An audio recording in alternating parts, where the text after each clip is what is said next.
Good day everyone. So today we're going to have a recreational activities. We have 3 stations. First is sack race. Second one is going to market. And third is field the battle. Are you ready? Let's go! Okay. Hello everyone. So ang unang laro natin ngayon ay sack race. So, ang bawat grupo ay mayroong tagi-isang sako. At bawat grupo ay kinakailangang umikot sa upuan.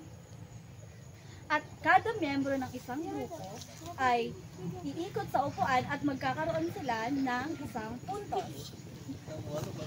At kapag ang lahat ng grupo sa isang team ay natapos ng umikot, maaari na silang mag-proceed sa Station 2. Are you ready? Are you ready? Let's go!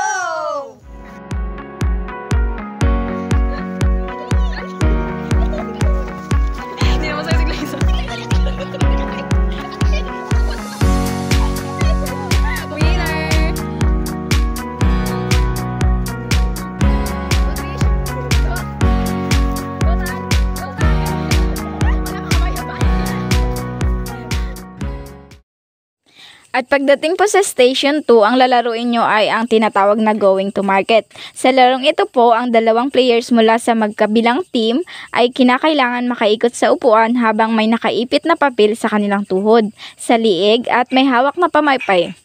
At habang nagpapaypay po, habang naglalakad ang unang team na matatapos ay pwede nang mag-proceed sa last station. Are you ready? Let's go!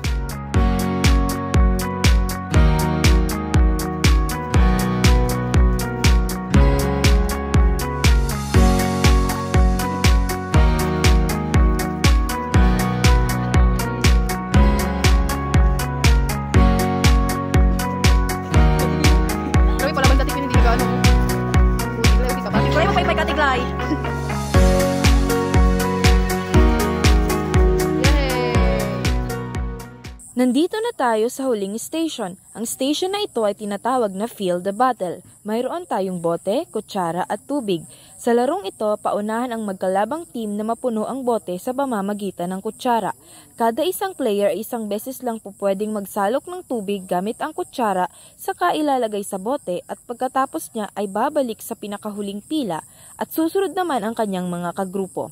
Ang unang team na makakapuno ay ang siyang magwawagi. Good luck, players! Are you ready? Station 3, Let's go!